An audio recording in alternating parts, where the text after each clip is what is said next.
Hello everyone, this is Orlando from A Collector's Dream. And today is a great day because I received a card from another YouTuber that he saw the card on eBay, he bought it, and he knew that it was a card I wanted, so he sold it to me, just basically the same price he got it for. And this is the best part about the hobby is that, people see what you collect and they know, and they'll either let me know if something's for auction or in this case, just buy it outright and send it to me. I mean, those are just so thankful. And that was Graig for Midlife. It was even nicer getting this autographed. That was awesome. I wanted one of these. It was great to see, great to get this, great to hear from him, and check that out. So just nice autographed. This will go with my other YouTube friends cards, and it's just an awesome thing to be able to make so many friends after years of collecting by yourself. And then not only that, but people go beyond just being friends. It becomes almost like a family, and to me that's what it feels like. And I can't wait to go to Strongsville and be with the family. I think that's going to be the best time ever with the YouTube family. So get a drink of water. I get a little emotional talking about this stuff because it's just, so many years you collect by yourself, and it just, you never expected to get, 40 friends and basically family at one place in Strongsville, less than 2 weeks away.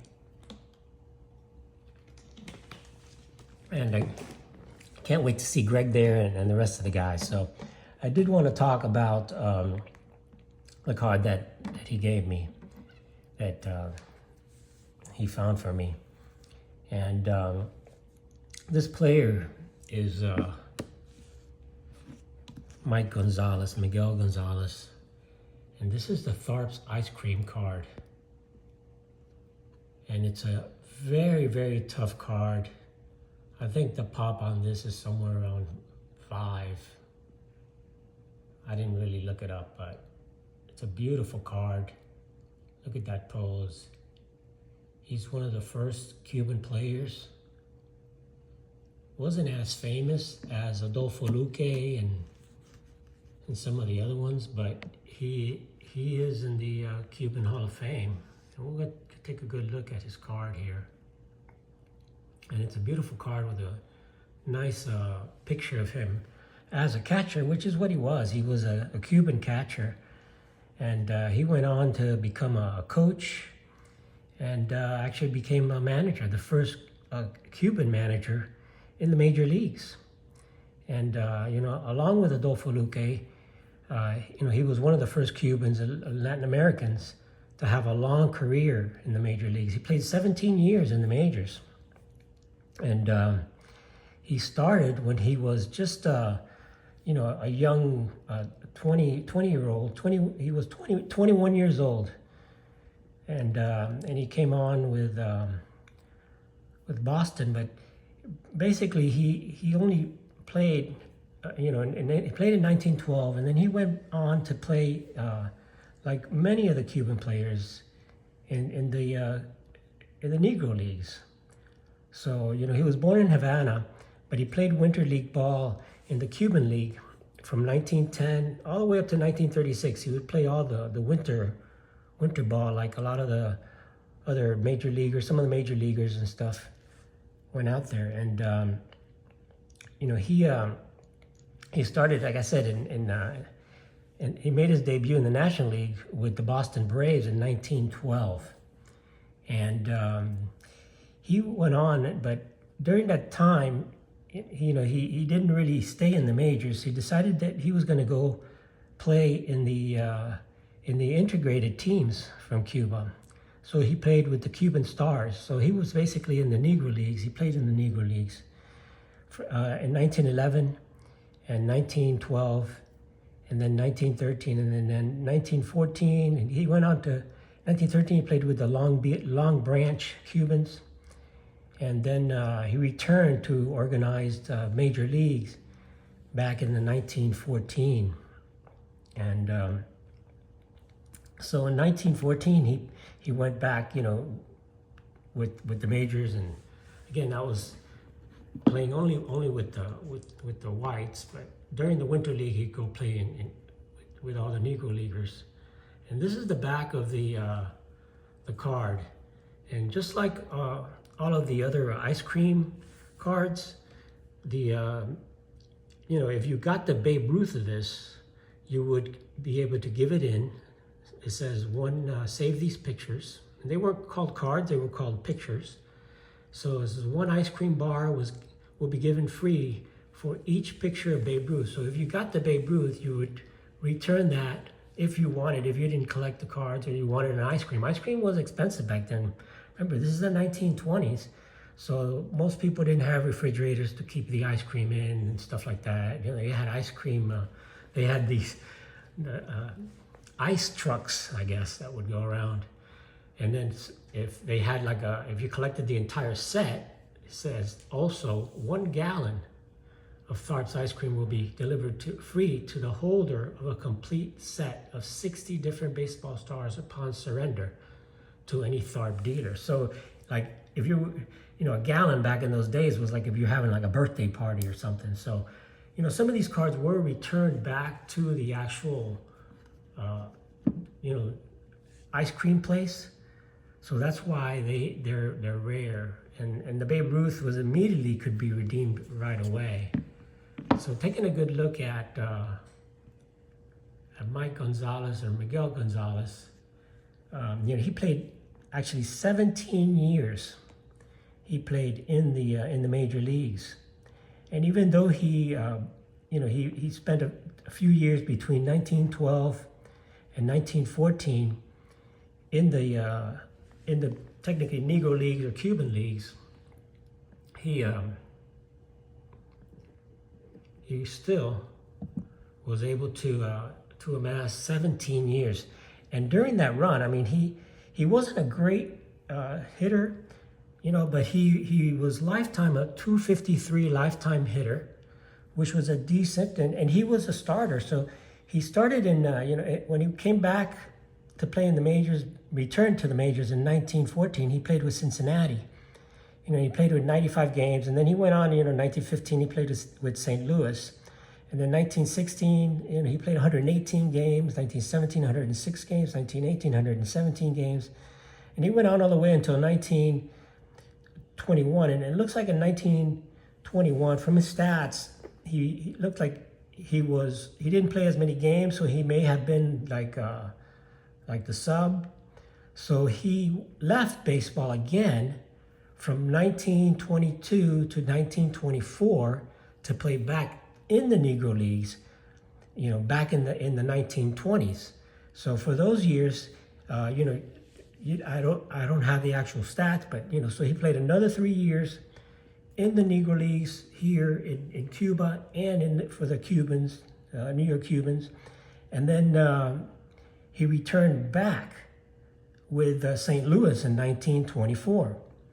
And the cool thing about that is that when he came back to play for St. Louis, and he became, he was their catcher, and he played first base also, and he was traded to St. Louis Cardinals where he went on to play, and then he was a coach, and then he went to manage the team. So for 16 seasons, he played for St. Louis. He was as a player from 1915 to 1918. Then when he came back, from 1924 to 1925, and from 1931 to 1932. So he went on and off, and he went to other teams, but he also came back to St. Louis. And as a coach, he was a coach in 1938 and then a manager. And the thing about him being a manager is that, he was, Frankie Fritsch really liked him a lot. And in 1933, he became a coach for the Cardinals, for the minor leagues. And then he joined St. Louis coaching staff in 1934 under manager Frankie Fritsch. So Frankie Fritsch, it was a year of the gas house gang. So Mike Gonzalez was one of the coaches for the gas house gang back in the day with Frankie Fritsch as the manager. And then it says that the gas house gang was really a hard-playing Cardinal team that stormed the National League pennant, in a 7-game Fall Classic triumph over the Tigers. I'm just reading a little bit here. And then it says that Gonzalez coached under Fritsch until September 14, 1938, when Fritsch was fired. So Frankie Fritsch was fired, and then Gonzalez then took the helm for the final 16 games of the season, leading the Cardinals to an 8-8 record. And then he resumed coaching again. Started back as the manager, but then became the coach again later on. So he was the first Cuban player to be a manager. And just to show you a picture of him, very similar to the one in the card there, and that is Gonzalez in 1920. And that's very similar picture to this one here.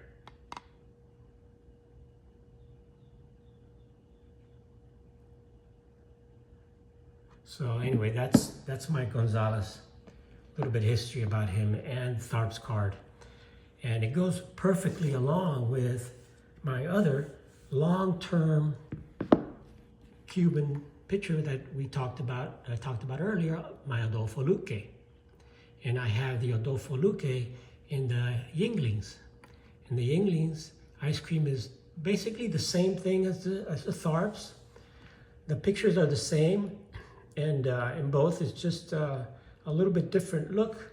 The bottom is a little bit different, the way it's done. They're both from 1928, and the backs also have a little difference as far as the what you get with the Yinglings. So with the Tharps, you saw they gave you the gallon of ice cream. But Yinglings went on a little bit further and said, again, the same thing. One ice cream not only will be given free for each picture of Babe Ruth. So the Babe Ruth pretty much would be kind of like the short print, because it kept being redeemed back to get for either one of these, the Yinglings, the Tharps. But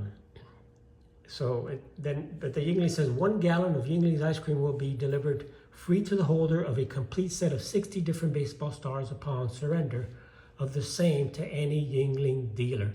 So that's basically the same thing that the Tharps did, but they added the Babe Ruth may be saved for quarts of ice cream or a $5 scooter.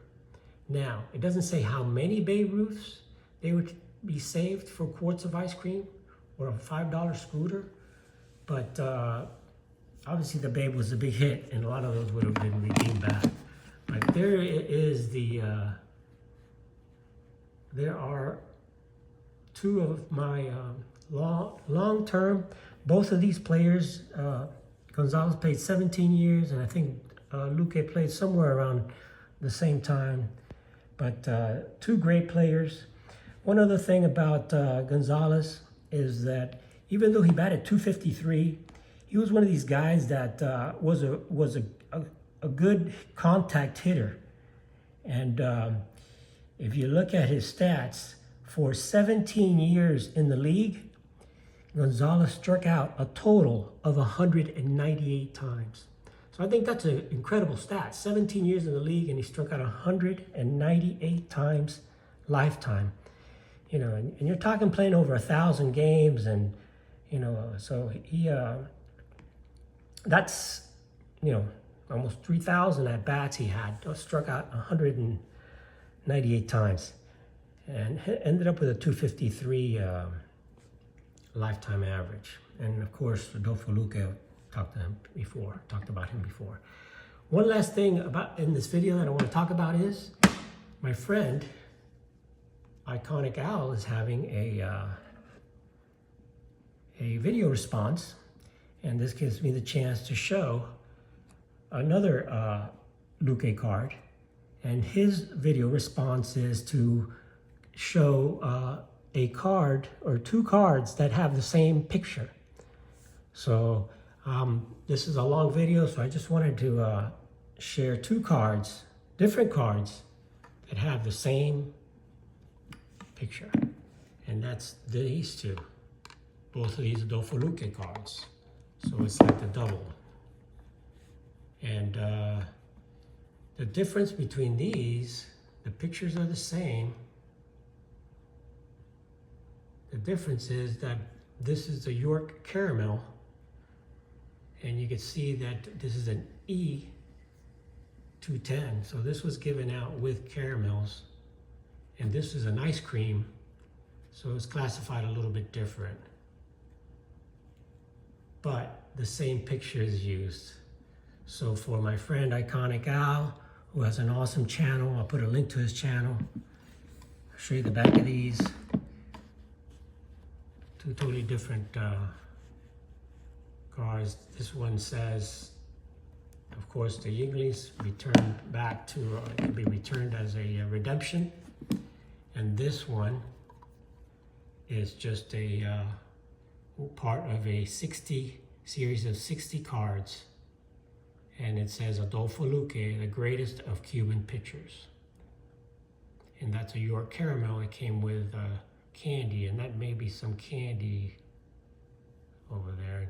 It's got a big crease down the middle, but these cards are very thin. They're paper thin, and if you look at them, they all have very difficult. I mean, they gave these out with candy and with ice cream, and you can see this one also. See, it's got a crease right down the middle too. You can see it better back there, but that's why these are graded 2s, but they look great. So just wanted to share my pickup. Thanks to my buddy. And for my other friend, Iconic Al, the double-double. So thanks for watching, guys. This is Orlando from A Collector's Dream. Have an awesome, awesome day, and I'll catch you on the next one.